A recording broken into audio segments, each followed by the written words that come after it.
صارم البتار كتابة صارم البتار الراك أبتيلي إجو يسون إهيسنا سيري والنجام مال بدانو مال إجنا ما مال وقمان لا تنميرو دنديسي نمني قرو سرب برتي هنقم تكجب مرات أكمي فرادور كو دندين هو أكمي فراد سو دندين هو وانجتو فيك أبتيلي الدردخ كتابان غيثة خوجي لالو تادي وجت رايسيني جنة. السلام عليكم ورحمة الله وبركاته. الحمد لله الذي هدانا لهذا الدين القويم والصلاة والسلام على نبينا محمد وعلى آله وصحبه أجمعين وبعد وبلينك يا إسلام أرنتنا كتاب خينا كتاب صارم البتار في التصدي للسحرة الأشرار كتاب جوخنا درسي قد تكفى برنا إن شاء الله إن شاء الله اتفوف مدرسي دبرتيزن حالو تسيري دا حالو تقصد الدلالة تري حالو سنكي سعراس تقول الله يجر حالة الثانية حالة لما فاراتي رأى خلال نمتكو أبو داوتو تخينيا نمتكو سيري يو تقدمتي نمن سيري نتقدمت سون ركوب الدداتي تو إرتاركم فياد أبا خنا أخمر يتفيون دان ديسو بوتا الددار يتفيون دان ديسو مخنيا يتفيون دان ديسو وانا الددار يتفيون دان ديسو خران سيتين هي خن قرآن ما يوفر راهيته ماله خران برانجرويتشو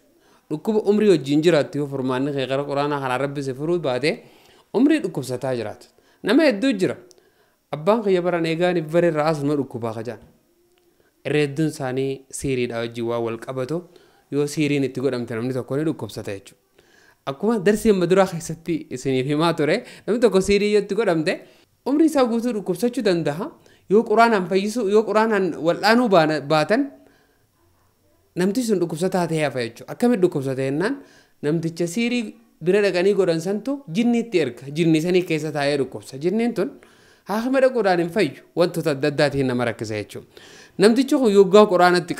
قرآن قرآن مسيني من ترى درسي دبرتي خيستي قرآن خنيرو تقرأن حالو تددات يسر ملتا حالة الثانية أيشعر المريض في أثناء الرقية بدوغة أو رعدة نمتشي ترى مدرسة يو جنين وقا قرآن تقرأ إيجالته جنين كيسا إيه أكتر ولا نن درسي دبرت خيسة تسني منتوري يوني في نمتشي خون إيو باته خالق قرآن ما سني خنّة تنجر يو إيو باته جنين كيسا جرات شو بيته يوني في أما خنا خيسة حالة خنا خيسة تي حالة لما فا خنا خيسة تي يو نمتشي خنا مكان ما دوا خمته أكرم بكاتشو ندوا خما نهولتا كذي قرآن تقرأت جنين راندو بتو كرو قرأت جنين كيس راندو بتو أكم قود نهولتا كرو ملتو جنين كباچو را نهولتا جنين كيس جراچو را غاو شيطان كباچو ثاني أغرتا أما أكنا ما جبوتا هنگ جبومو وانتفاضة تكاو طلب لفاجئ سير كاوتالو خنا كبا اتقرأت كرو ندبتو أو صداع شديد يخاو متى على دكوبا متى دكوبا بوي متى يجي جنم تجي لكنه لا يسرع هنججب اتقرأت سيف هنججب كم قوته في هذه الحالة تكرر الرقية على المريض 3 مرات رقية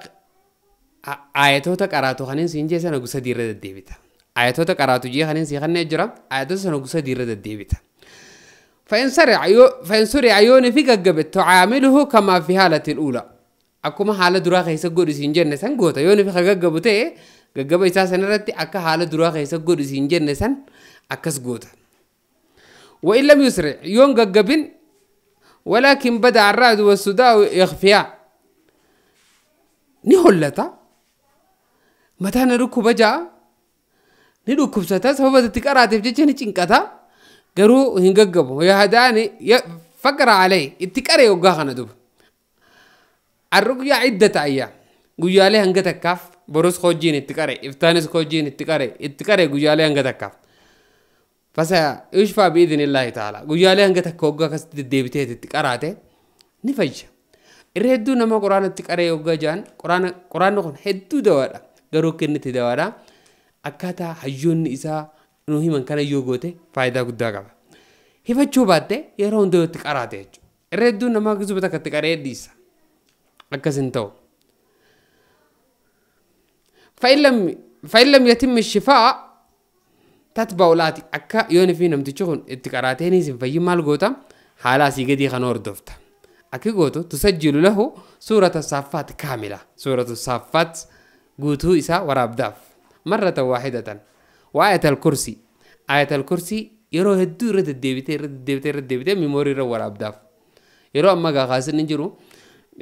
miimoorii jiraame miimoorii irra waraabdaaf yookaan moobaayila waraabdeet sagalee bareedduudhaan sirriitti moobaayila keessa waraabdee waraabdee sagalee kana dhaggeeffadhu jettee kannitaaf. Weestami'u lahu salaasa marraatin yoomiyan guyyatti ogusadii dhaggeeffata ayatal kursii taraa hedduu irra deddeebita deebitee maas wanni ati godhuu qabdu suuratu saaffaat guutuu isaa waraabdaa fi taraa hedduu dhaggeeffadhu guyyuu dhaggeeffadhu jettaan akkam godha quraanni kun ni beektaa jinnii keessa sastee diddee siirii waan taateef siiriin hedduu jabduudha waan keessa sastee diddee obsitee keessa teessan maal godha osuma guyyuu inni dhaggeeffatu gubu qaama isii ciree fixee yookaan ajjeesee baati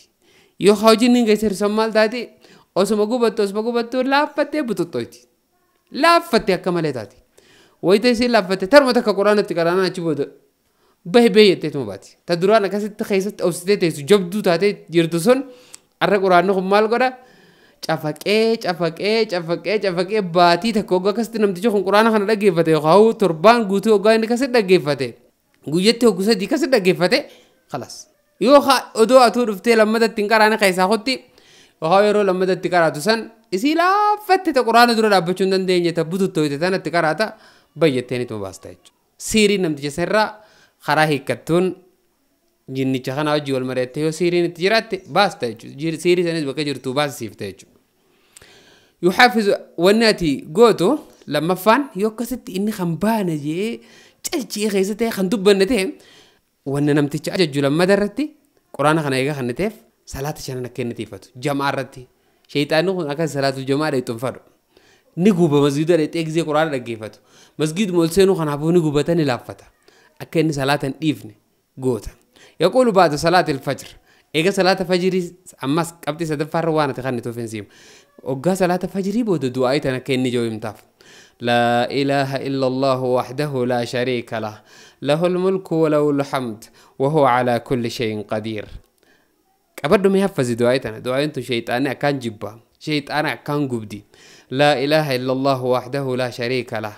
له الملك وله الحمد وهو على كل شيء قدير 100 مرة لمدة شهر مع ملاحظة أن العلامة ستزيد عليه وانسي أجائبه